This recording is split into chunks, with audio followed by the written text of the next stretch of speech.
So there I was, casually doing research on the shades, chasing an idea, and then BAM! My brain exploded. Something I will now try to recreate with you, dear viewer. You see, I quite literally face-planted onto the identity of Istaroth, and it all begins with this theory I made on the Sea of Flowers. I'm not going to make you watch the video, but be warned, I'll be heavily referencing information covered there. We will be covering the role and identity of Istaroth, along with her relationship with the Sea of Flowers.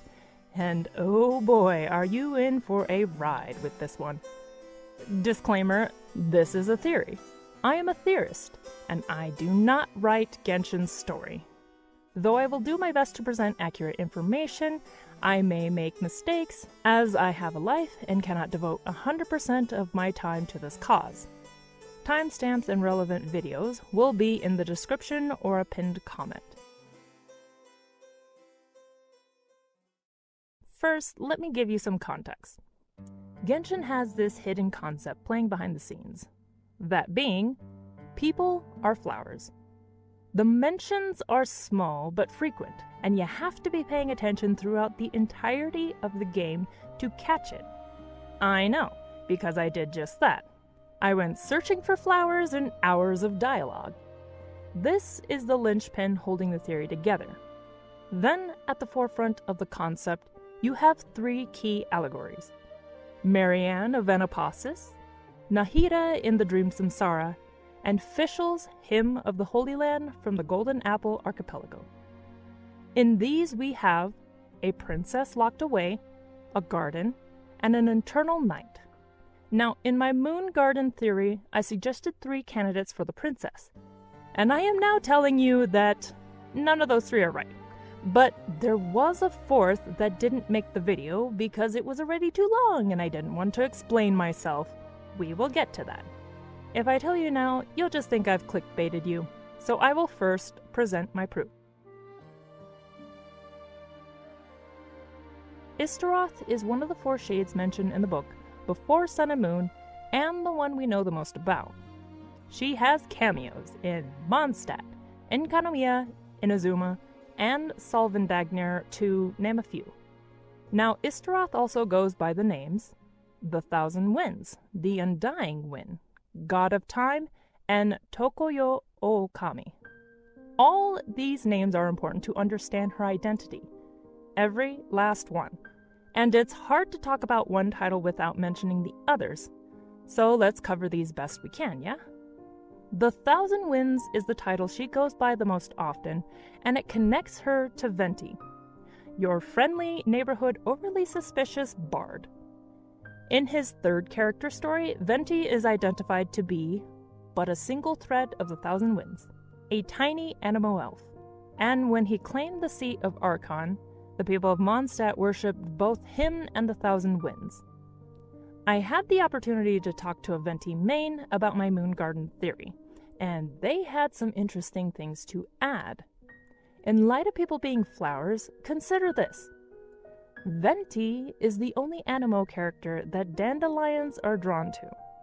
Not only does flowers symbolize people, but dead flowers, or seeds, are part of the imagery. Now, others have theorized that Venti is a god of the dead. In Simulanka, we have a side quest of a toy soldier at the end of the world who turns into a potted flower. But not just any flower. He turns into a windwheel aster. And guess who wears windwheel stars on their person? I mean, 'cause aster is just another word for star. You see, when people die in Teyvat, their life, or their stories, are recorded on Irminsul fruit, on literal stars. If you have access to these stars, likely you can view the stories, but a story is only complete once the end of the story has been written, once the person dies. And in Venti's story quest, we see him take the soul of Stanley to the ley lines to rest. This is his job. As the saying goes, seeds of stories brought by the wind and cultivated by time, stories brought on the wind will bloom into legends in due time. If I were to read this another way, it would be, Flowers now past are guided by the thousand winds and cultivated by Istaroth. Stars return to the ley lines, will bloom again yet more beautiful. This idea falls in line with what I said in my moon garden theory. In Fischl's Hymn of the Holy Land, the princessin tells her people to celebrate me by staging a play and bring me beautiful dreams in return for everlasting glory within the eternal darkness. Combine that with what Marianne tells us about her garden. You can't let them grow however they want, aka fate, and from time to time you need to remove pests. The pests being either intruders or duds in the crop. And the story of Marianne is definitely an allegory for Istaroth. Remember what the fell dragon Narcissus wanted to steal from the princess? It was her time, or her power as the god of time, as represented by a pocket watch. Is that not oddly coincidental? And this fell dragon is also in Fischl's story, as wanting to consume the princess's golden dream. Believe me, the coincidences don't end there. In the second act of Sumeru's Archon quest, we see the themes of human cultivation and time appear again. People's beautiful dreams were being harvested to charge up Skaradude's robot suit. This was done with what appeared to be a time loop. And in the dream, even though Traveler changed how events played out from one cycle to the next, people's stories always reached the same conclusion. This concept is reinforced in a side quest during Simulanka called The Answer of the Lotus Leaves and Forest. Princess Chemist enters the Cave of Eerie Murmurs in search of the answer to the Kingdom's salvation and the Guardian. In this cave, carvings in old manuscripts repeat this line. Stories follow rules, unfolding in cyclical patterns, but each should follow its own course. And at the end of the side quest, Chemist finds the Guardian, which was herself all along. In the samsara cycle, the only way to break out was to follow each day to its conclusion, bit by bit, learning the truth to unravel the dream. But wait, there's no Guardian in the samsara. Oh, but there is. Nahida's teaser trailer has a Guardian, a Knight of Flowers. This knight and the flower carriage is part of the Sabseru's festival tradition. But if we take the samsara as an allegory for all of Tevat, that means people are repeatedly playing out their stories to be harvested in a great dream as stars or scripts played out to their finish. And this repetition is only made possible through the God of Time's power, through Istaroth's great dream, and with the thousand winds to bring people back to the ley lines so they can start again. The concept of the Great Dream is introduced by the Aranyaka World Quest. The first video I ever made was about the Great Dream. How the Dream aria, sung at the game's title screen, is a variation to the song the Aranara teach us in their World Quest. This song is gathered in pieces from former song gatherer Aranara. Again, flowers, seeds, and stories. In this case, songs are your stories. If you think Venti has no part in this concept, well, you would be wrong. The Aranara tell us that the song gatherers seek to collect every song in the world, and if they were to succeed, they would find the source song. Now, who knows every song from the past, present, and future? Basically, Venti knows, or is, a source song. How fitting that he's a bard. Plenty of people before me have theorized that this dream aria, at the title, is sung by Istaroth herself. Well, I'm happy to finally confirm the matter through this theory. In all likeliness, the dream aria is the source song, the accumulation of everyone's stories inside the great dream. And what better place for a never-ending dream than an eternal night? In Princess Fischl's words, a Sommernachtgarten. or Summer Night Garden. This is where Ishtaroth's last title comes in, Tokoyo o Kami. This is an Inazuman, or Japanese, title, meaning Uokami, Great God, and Tokoyo, Unchanging World, the Great God of the Unchanging World. But in the script of the Subterranean Trials of Drake and Serpent, Tokoyo is used as a ruby text or an annotation for ever night, an eternal night. The thing in Enkanomiya, rather the other place where Ishtaroth was revered? She is the mistress of the eternal night summer garden. The Princess of Condemnation, Prinzessin der Verurteilung.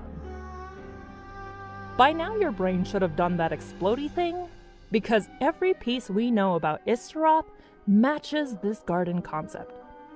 Despite this, I know some will inevitably argue against my conclusions. But really, the only thing I've embellished here is tacking a moon into the picture, calling it a moon garden instead of simply a night garden. Only because night is the domain of the moon, and we have a single legend wherein the third moon sister locks herself away in her palace. It just gives me the same vibes. One would think that this is the end of the video, and I am so sorry to do this, but it's not. I have one more item to break down. But since the nitty-gritty facts are out of the way, I would like to present you with the identity of Ishtaroth. Now, what I'm about to say is a conclusion others have come to before, and it's that Tevat's self-proclaimed greatest travel guide, Paimon, is Ishtaroth. You heard me, we've been guided by Ishtaroth all this time. Now before you compose an essay to drop in my comment box, hear me out. The marvelous part about this theory is I can use the same three allegories to explain myself. In Marianne's garden, we're guided to this isolated space by the tiny Oceanid, Anne. Now, at the convergence of all the Narcissenkreuz world quests, we learn the truth about these two. Anne is a fraction of Marianne. Being Oceanids, they could just Dragon Ball Z merge into one form again, but they decide to continue as separate entities. Then, look at the Dream Samsara. We are guided by Nahida, who identifies herself as the moon, and Nahida too was a sort of afterimage of Rukkhadevata. Not quite a fraction, but made of the same base material. Of course, this ends with Nahida and her Night of Flowers delving into the eerie recesses of Ruka's consciousness to delete her from Irminsul. Finally, in the second Golden Apple Archipelago event, Fischl too has this play out. Fischl's doppelganger appears before the party at the end of the story, promptly stealing the companion Osvaldo and throwing her other self into a nightmarish library. This maze should be of note, remembering that stories are the result of people reaching the end of their script, combined with the fact that Evernight Fischl calls the entirety of the kingdom a tomb. Stories, seeds, a library, a garden. You get the picture. Yet this too gives us a different ending to the story. Upon making it to the end of the maze, Fischl faces Evernight Fischl, calling her the embodiment of all her negative emotions. In doing so, she recombines into one. But playable Fischl, aka Amy, was the weaker fragment of the two, just like Anne and Nahida. Do you see the commonalities? Our tiny moon fragment is guiding us through the dream realm of Tevat, to the end of our story. Paimon has gotten us into all sorts of trouble, bringing us to the right people at the right moment. And time again, Paimon has been called the Silver Moon in so many ways. She is a weaker fragment of Ishtaroth, but whether she'll merge, join forces, remain as an individual, or defeat her other self at the end of the journey, who knows which it'll be. However, based on the roles I identified in my Moon Garden theory, and Princess Mistress being the answer to save the kingdom, I guess that makes Big Paimon the princess and Little Paimon the hero of Teyvat's story. Paimon is the hero, and I don't know what to think about that. Well, congratulations. You have now made it to the end of the video. This was a complicated idea, and honestly, I don't know how all the pieces fell together so easily. You don't understand. My head was in Matland. I wasn't even looking for this. The odds that this much of two previous ideas fit together as soon as Venti and Istaroth connected them is such a fluke. Do not expect me to do it again. But I've now made a right hot mess of the lore, cause this understanding changes the context of so many things, and I just don't have it in me to do more work. Like Istaroth being in the description of the Sacrificial Weapons series, and Paimon sharing the same flower design. Or during Lantern Rite, Paimon auto-completing the "Seeds of Stories Brought on the Wind" line. And is Traveler the witness, guardian, or is Paimon just collecting our story? I don't know, but there's easily dozens of good questions I could ask. I do have more to say on the Four Shades, but my brain is super fried, and I should go recover for a while. This has been Say No to Kraken, and thank you so much for watching.